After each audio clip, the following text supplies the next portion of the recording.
remarkable, Mr. Gao. We've also seen Beijing's instruction to officials in these camps. Implement behavioural norms and discipline requirements for getting up, roll call, washing, going to the toilet, organising and housekeeping, eating, studying, sleeping, closing the door, and so forth. You trying to build robots in Xinjiang? No, what you read about reminds most of people of a training camp, of a training school. No, it reminds people of concentration camps, Mr. Gao. No. It reminds people of concentration camps. What will serve China to concentrate people up to, let's say, in using your number, 1 million or 2 million? This is not a concentration camp. As far as, based on my personal knowledge of my dealings with the Uighurs, brothers and sisters in Xinjiang, this is not what you are describing about. You are violating... This is a far cry from reality in Xinjiang. Not according to the evidence seen by the UN and democratic governments around the world. These camps, let's call them concentration camps, they violate all basic rights and freedoms belonging to human beings under the Universal Declaration of Human Rights, which you are supposed to abide by.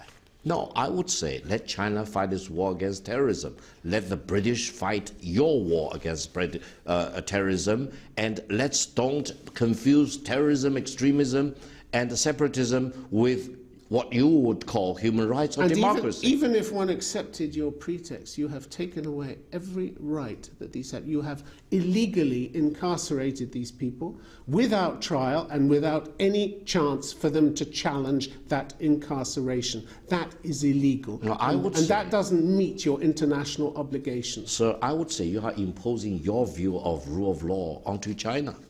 Let China have its own rule of law and deal with its own offences as it sees fits. We are not talking about Britain. We are not talking about the United States. We are talking about a sovereign government with legal rights to deal with the threats of terrorism and extremism and radicalization. That's the key in China. No one in China wants to be a victim of terrorism. Mr. Gao, you're locking up radicalization. People, according to the documents, you're locking up people who harbour vague understandings, negative attitudes, or even feelings of resistance. Carry out education transformation to ensure that results achieved. That's the instruction that Beijing gives.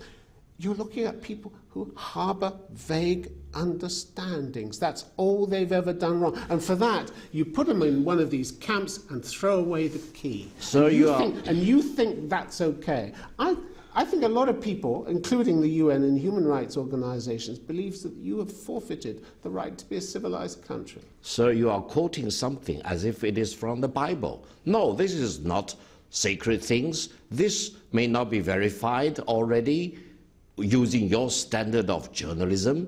I hope you'll be realistic. It's been validated by considerably more eminent people than journalists. I hope you will really verify this with your own journalistic standard. You're telling me it's not true?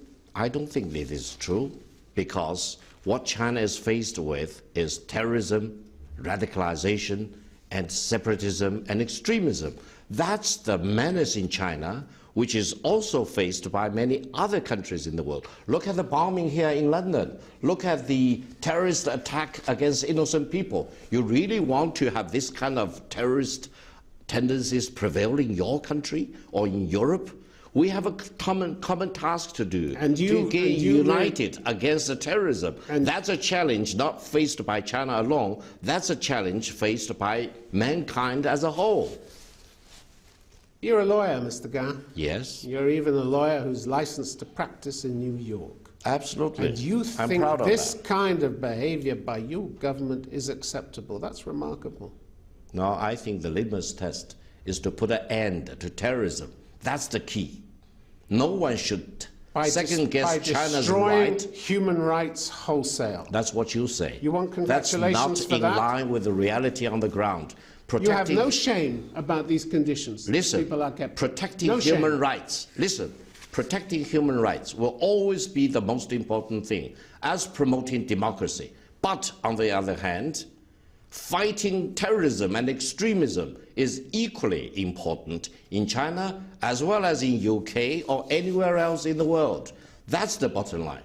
We need to work together to fight against terrorism. Victor Gao, thanks for being on Conflict Zone. Thank you for having me.